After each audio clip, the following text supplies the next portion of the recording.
بسم الله الرحمن الرحيم. ياسين والقرآن الحكيم إنك لمن المرسلين على صراط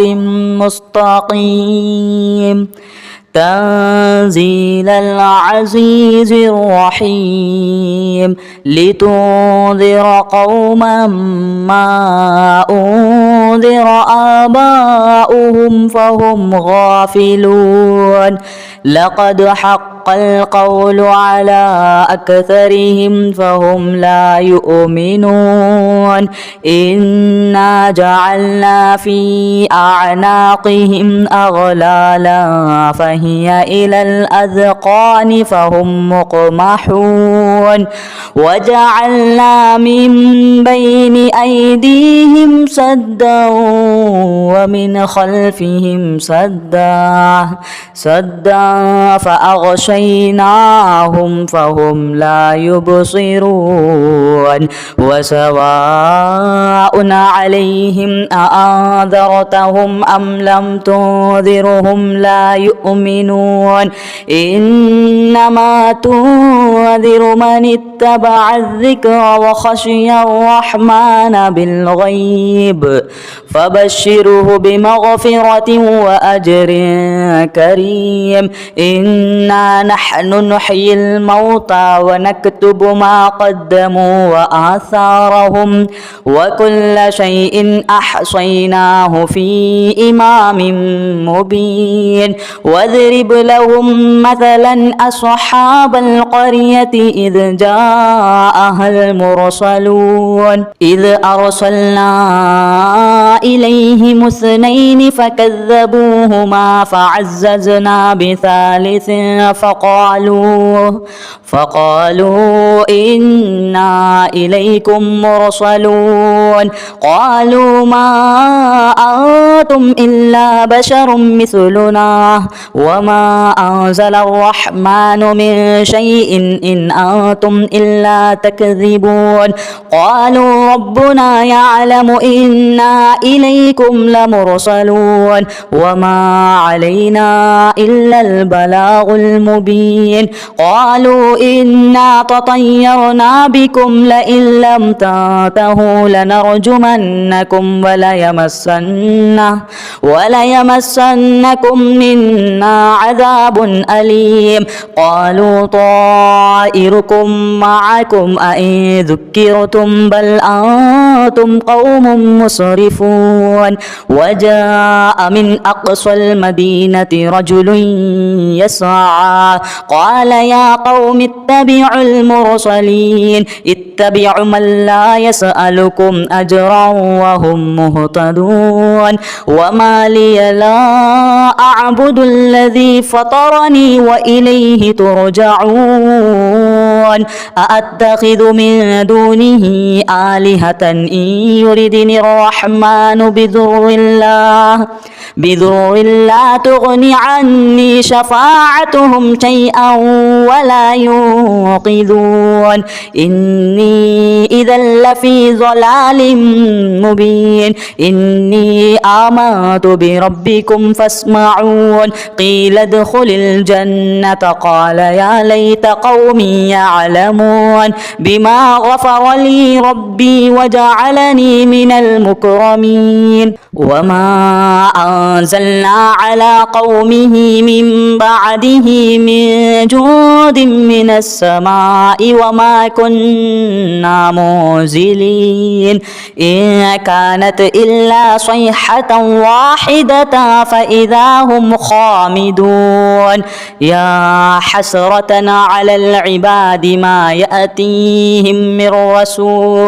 من رسول إلا كانوا به يستهزئون ألم يروا كم أهلكنا قبلهم من القرون أنهم إليهم لا يرجعون وإن كل لما جميع لدينا محضرون وآية لهم الأرض الميتة أحييناها وأخرجنا منها حبا فمنه يأكلون وجعلنا فيها جنات من نخيل وأعناب وفجرنا فيها من العيون ليأكلوا من ثمره وما عملته أيديهم أفلا يشكرون سبحان الذي خلق الأزواج كلها مما تنبت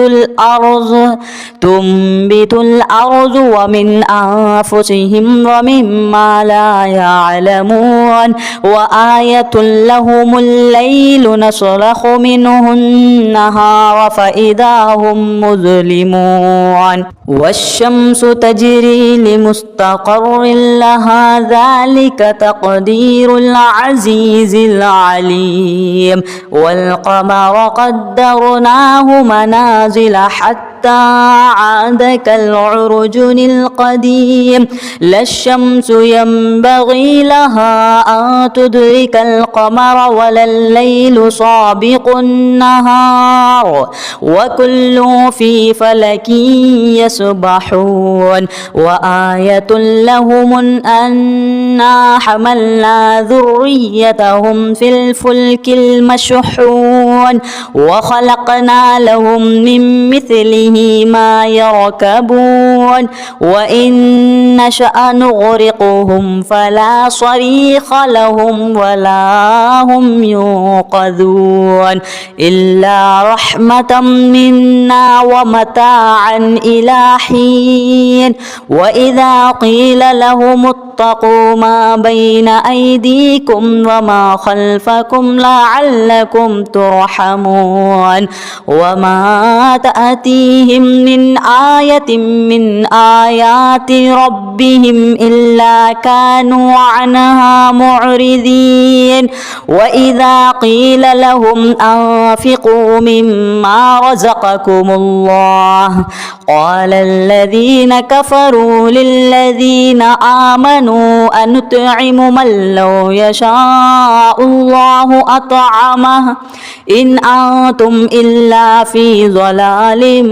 مبين ويقولون متى هذا الوعد إن كنتم صادقين ما ينظرون إلا صيحة واحدة تأخذهم وهم يخصمون فلا يستطيعون توصية ولا إلى أهلهم يرجعون ونفخ في الصور فإذا هم من الأجداث إلى ربهم ينصلون قالوا يا ويلنا من بعث من مرقدنا هذا ما وعد الرحمن وصدق المرسلون إن كانت إلا صيحة واحدة فإذا هم جميع لدينا محضرون فاليوم لا تظلم نفس شيئا ولا تجزون إلا ما كنتم تعملون إن أصحاب الجنة اليوم في شغل فاكهون هم وأزواجهم في ظلال على الأرائك متكئون لهم فيها فاكهة ولهم ما يدعون سلام قولا من رب رحيم وامتازوا اليوم أيها المجرمون ألم نعاهد إليكم يا بني آدم ألا تعبدوا الشيطان إنه لكم عدو مبين وأن اعبدوني هذا صراط مستقيم ولقد أذل منكم جبلا كثيرا أفلم تكونوا تعقلون هذه جهنم جهنم التي كنتم توعدون اصلوها اليوم بما كنتم تكفرون اليوم نختم على أفواههم وتكلمنا أيديهم وتشهد أرجلهم بما كانوا يكسبون ولو نشاء لطمسنا على أعينهم فاستبقوا الصراط فأنى يبصرون ولو نشاء لمخصناهم على مكانتهم فما استطاعوا مضيا ولا يرجعون ومن نعمره ننكسه في الخلق أفلا يعقلون وما علمناه الشعر وما ينبغي له إن هو إلا ذكر وقرآن مبين لينذر من كان حيا ويحق القول على الكافرين أولم يروا أنا خلقنا لهم مما عملت أيدينا أنعاما فهم لها مالكون وذللناها لهم فمنها ركوبهم ومنها يأكلون ولهم فيها منافع ومشارب أفلا يشكرون واتخذوا من دون الله آلهة لعلهم ينصرون لا يستطيعون نصرهم وهم لهم جند محضرون فلا يحزنك قولهم إنا نعلم ما يسرون وما يعلنون أولم ير الإنسان أنا خلقناه من نطفة فإذا هو خصيم مبين وضرب لنا مثلا ونسي خلقه قال من يحيي العظام وهي رميم قل يحييها الذي أنشأها أول مرة وهو بكل خلق عليم الذي جعل لكم من الشجر الأخضر نارا فإذا أنتم منه توقدون أوليس الذي خلق السماوات والأرض بقادر على أن يخلق مثلهم بلى وهو الخلاق العليم إنما أمره إذا أراد شيئا أن يقول له كن فيكون فسبحان الذي بيده ملكوت كل شيء وإليه ترجعون